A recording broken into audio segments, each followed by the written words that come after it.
Assalamualaikum warahmatullahi wabarakatuh. Salam sejahtera semuanya. Nah, di video kali ini saya Muhammad Raffi Arsetia akan memberitahukan sesuatu yang mungkin bagi kalian membosankan lah ya, atau biasa aja. Ya karena mungkin di masa sekolah juga udah sering dibahas, udah sering dikasih tahu, udah sering dengar juga nih sesuatu yang seperti ini gitu.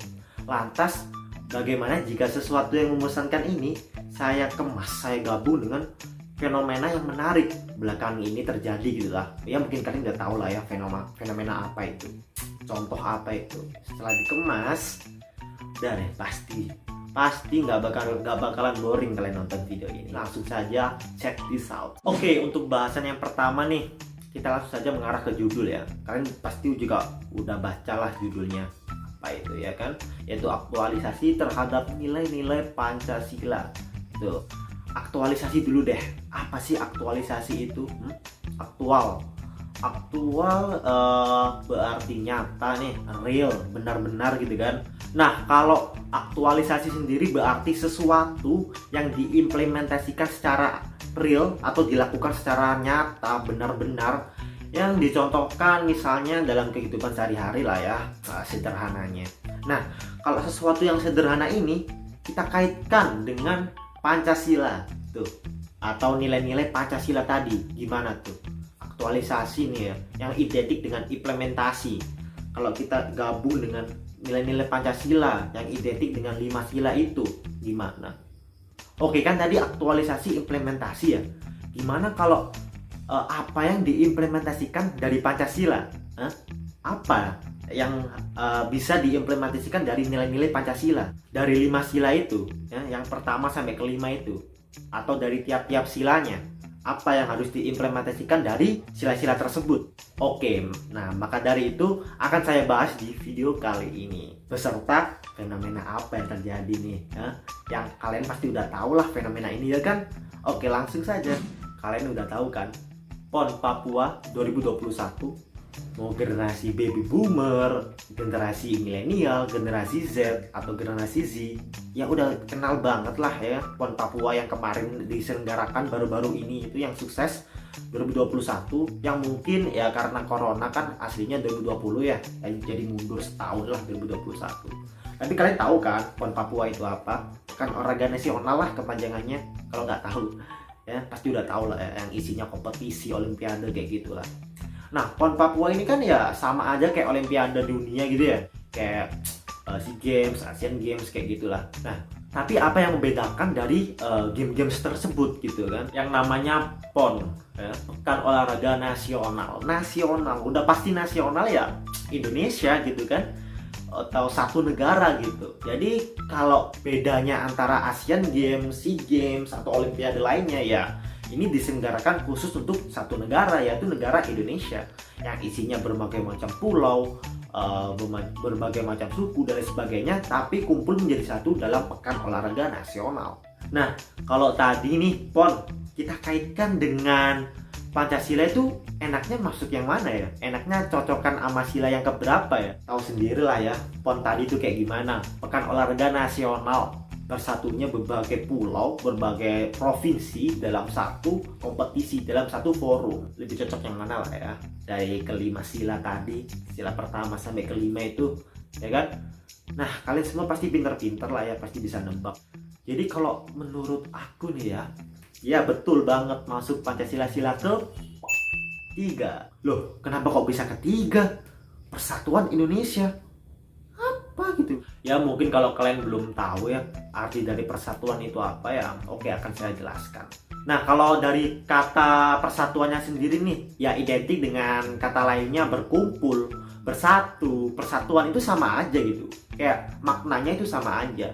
Jadi kalau dikaitkan dengan Pekan Olahraga Nasional, bersatunya di mana ya, di forum itu ya, di PON itu bersatunya mereka dari berbagai macam provinsi, suku Jawa, suku Madura dan lain sebagainya, itu berkumpul jadi satu dalam satu forum, yaitu namanya implementasi dari Pancasila sila ketiga tadi. Tapi nggak itu aja. Nah, Pancasila sila ketiga kan identik dengan kerjasama nih, gotong royong.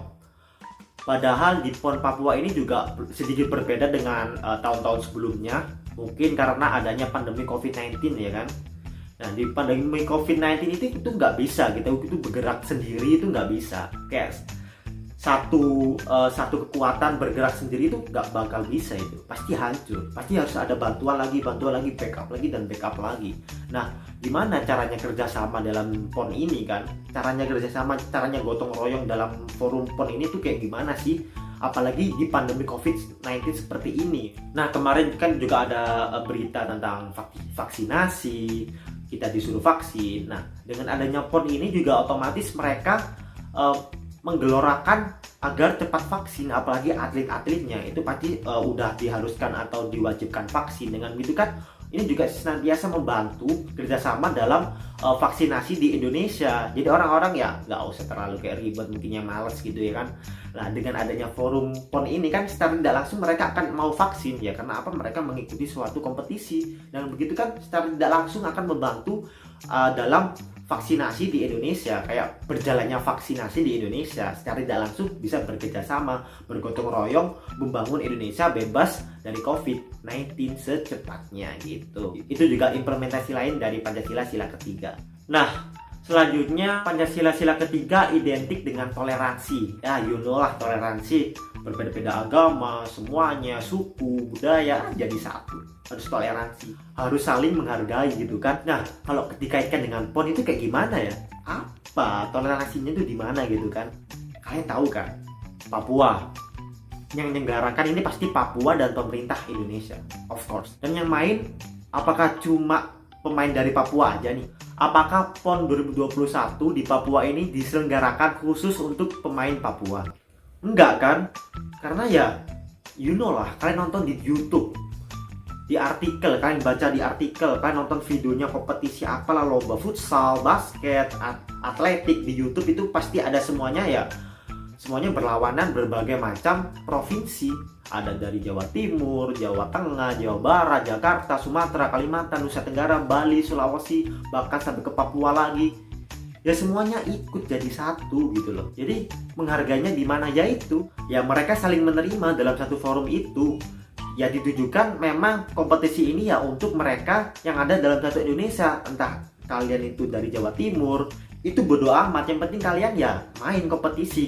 Yang penting kalian itu Indonesia. Kalau bukan Indonesia ya nggak boleh, intinya gitu kan. Itu yang namanya toleransi dari PON Papua 2021 di Papua ini. Jadi ya gak ada yang contohnya Bali gak boleh ikut, terus ada Kalimantan gak boleh ikut, gak ada. Yang penting kamu Indonesia pasti ikut. Nah, maka dari itu kan tadi ada macam-macam, Jawa Timur versus Jawa Barat di futsalnya ataupun di basketnya ya. Karena mereka sama Indonesia, itulah rasanya toleransi. Kalau nggak ada toleransi, PON Papua 2021 ini nggak akan berjalan sukses, nggak akan adanya terciptanya solidaritas, sportivitas gitu kan. Karena kan yang namanya toleransi ini itu bisa membuahkan rasa solidaritas, sportivitas. Karena kalau nggak ada toleransi, mereka nggak mungkin sportif main ya, yang pasti akan curang, main kasar dan sebagainya itu. Nah, itulah kurang lebih dari implementasi terhadap Pancasila sila ketiga dari PON Papua 2021 atau Pekan Olahraga Nasional. Ya kayak gitulah, kalian pasti udah paham lah ya penjelasannya tadi. Juga ada dari beberapa cuplikan video dari PON Papua yang bisa sedikit lah menjelaskan apa itu PON Papua dan bagaimana implementasi PON Papua terhadap nilai-nilai Pancasila sila ketiga. Sekian dari saya, kurang lebihnya mohon maaf. Apabila ada salah kata, pemahaman yang kurang jelas, mohon dimaafkan. Sekali lagi mohon dimaklumi juga. Saya Muhammad Rafi Arsetia. Wassalamualaikum warahmatullahi wabarakatuh. Salam sejahtera. Goodbye semuanya. See you.